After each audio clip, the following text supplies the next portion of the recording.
کوئی بندہ اپنے عملوں سے جنت میں نہیں جائے گا، جنت میں خدا کے فضل سے جائے گا۔ لیکن یہ جو اعمال ہیں نا، یہ سبب بنیں گے اللہ کی رحمت کا، یہ ذریعہ بنیں گے خدا کے کرم کے متوجہ ہونے کا۔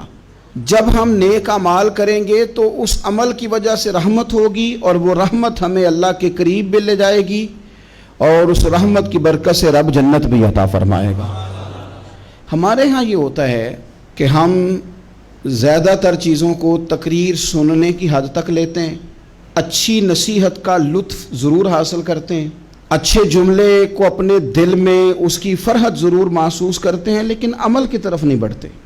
اس کا نقصان یہ ہوتا ہے کہ یہ معاذ اللہ ایک باقاعدہ شعبہ بن جاتا ہے کہ میں نے بڑی خوبصورت تیار کر کے تراش خراش کر کے بات کرنی ہے، بڑی عمدہ کرنی ہے۔ اچھے ادیب تو پیدا ہوتے ہیں، اچھے خطیب، اچھے واعظ، اچھے سننے والے، داد دینے والے تو پیدا ہوتے ہیں، لیکن اگر عمل کا شوق نہ پیدا کیا جائے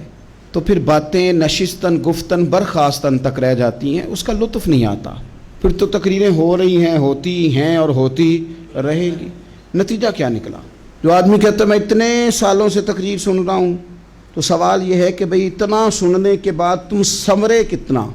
سننے کا ایک ہی مقصد زندگی میں آپ سمجھ لیں کہ سننے کا مطلب سنورنا ہے، اور اگر آپ نے خیر کی بات سنی اور آپ سنورے ہی نہیں، میں آپ کو دعوت فکر دیتا ہوں۔ نبی پاک صلی اللہ تعالیٰ علیہ وسلم نے ارشاد فرمایا، ایک عورت تھی، طوائف تھی، ساری زندگی اس کی گناہوں میں گزری معاذ اللہ، پھر وہ ایک کنویں کے پاس سے گزر رہی تھی، ایک پیاسا کتا اس نے وہاں پیاس سے تڑپتے سسکتے دیکھا، اور پھر اس نے اپنے جوتے کو لٹکا کر اپنے دوپٹے کی مدد سے یا جیسے اس سے ممکن ہو سکا اس نے پانی نکالا، کتے کو پلایا، اللہ نے اس کی بخشش فرما دی۔ آپ ماشاءاللہ ہزاروں میں لوگ ہیں، آپ نے بڑی جلدی مجھے یہ بتانا ہے، یہ حدیث آپ نے پہلے بھی سنی ہوئی ہے نا؟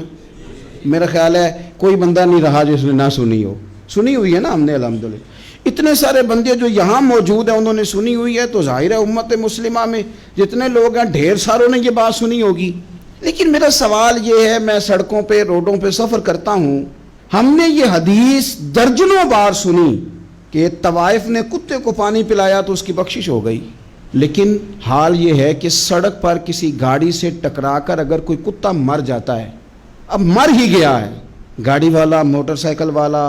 پجارو والا، بس والا کوئی اتنی جرت نہیں کرتا کہ لکڑی کے ساتھ، رسی کے ساتھ ہی پکڑ کے اسے سائیڈ پہ کر دے۔ وہ سڑک پہ مرا ہوا پڑا رہتا ہے، یہاں تک کہ گاڑیوں کے ٹائروں کے ساتھ اس کا گوشت لگ لگ کے سڑک صاف ہوتی ہے۔ اس محبوب کے ماننے والے جس محبوب نے بتایا کہ طوائف نے پانی پلایا تھا، اور ہمیں سمجھ بھی آ گئی اور حدیث پڑھ بھی لی اور سن بھی لی، پھر اس ملک کی جو مسلمانوں کا ملک ہے اس کی سڑکوں پر مرے ہوئے کتوں کو اٹھائے بھی کوئی نہ، اور زخمی کتا زخمی ہو ہی گیا ہے، اب اسے سڑک سے سائیڈ پہ ہی کر دیا جائے کم از کم، تاکہ اس کی اگر جان باقی ہے تو بچ جائے۔ تو پھر مجھے بتاؤ نا میرے دوستو، ہم نے کس لیے تقریریں سنی ہیں، کس لیے خطبے سنے ہیں؟ واعظ و نصیحت کی مجالس کا مطلب ہم نے کیا سمجھا ہوا ہے؟ تقریر، تحریر، تصنیف، اچھی گفتگو، اچھا جملہ، اس کا معنی ہم کیا سمجھتے ہیں؟ تو آج رمضان آنے سے پہلے پہلے یہ ارادہ کرو کہ رب کریم نے ہمیں جتنا دین کا فہم دیا ہے، سمجھ دی ہے، علم دیا ہے، ہم ارادہ کرتے ہیں اب ہم صرف سنیں گے نہیں، پڑھیں گے نہیں، صرف بیان ہی نہیں کریں گے، ہم عمل بھی کریں گے۔